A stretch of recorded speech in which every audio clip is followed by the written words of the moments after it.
Rain or Shine versus Phoenix. Ang alam natin na kapag si Coach Yeng is iba-iba talaga yung starters niya every game. Pero itong Phoenix, biglang bakit naging ganun yung nangyayari? Dicky, Rivero, Daves, JL De Los Santos at Francis Escandor. Unusual pero tingnan natin yung mga nangyari. Maganda naman naka-steal si Escandor leading to the fast breakdown of Dicky para sa first blood.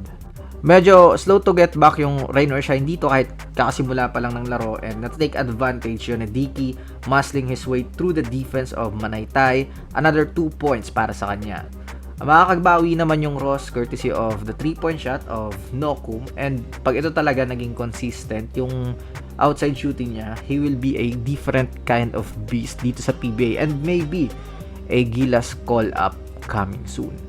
Actually, maganda yung start ng Phoenix. Sila yung tumatakbo na dapat yun yung Ross Ayun, Dicky na naman.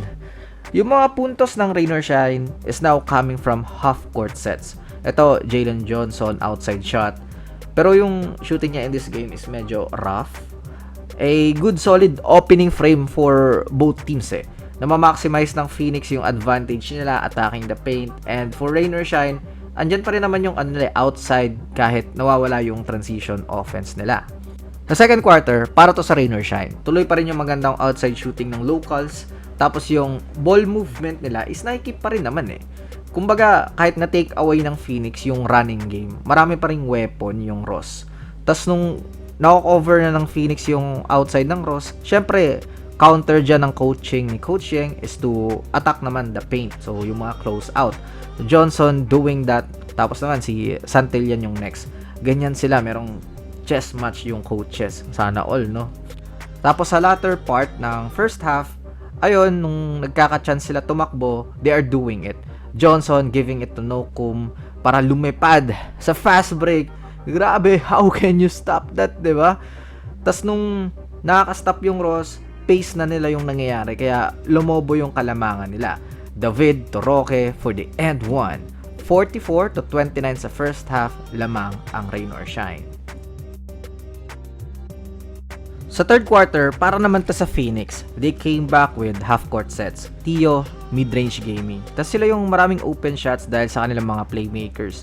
Paglabas ni Tio, si Nelly naman yung may magandang gagawin sa loob ng court.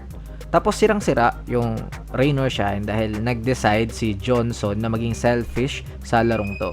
Dito, pwede niyang ibigay kay Clarito pero pinilit niya.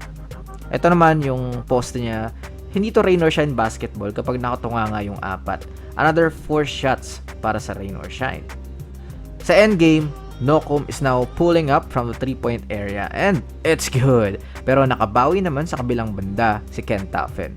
Then bumawi naman si Nokum. Grabe, sobrang ganda ng laban na to. Parehong independent teams, tapos alam mo yung meron kang matututunang adjustment sa laro with both coaches. Kasi 'di ba, game of runs, tapos mapapanood mo paano ika-counter ng kabilang coach. Solid tong matchup na to.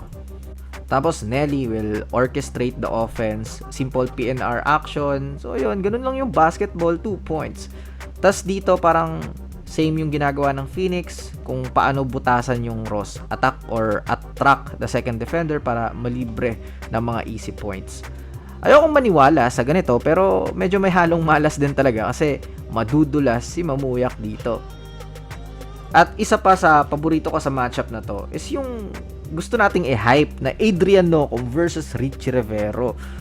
Kung Magnolia at Ginebra naglalaro yung dalawang yan, matik siguro, may marketing. Pero eto na please PBA, gawan nyo sila ng drama, headlines, commercials, may backstory pa yan articles.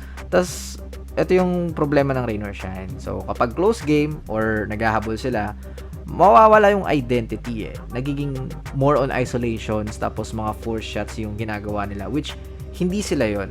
Panalo ang Phoenix. Though for me, good loss para sa Rain or Shine kasi para ma-figure out nila na hindi sila perfect. What to do sa mga ganitong situations. Who will take over. Overall, solid game, solid matchup. We need a 7-game series sa dalawang teams na to. So GG's everyone.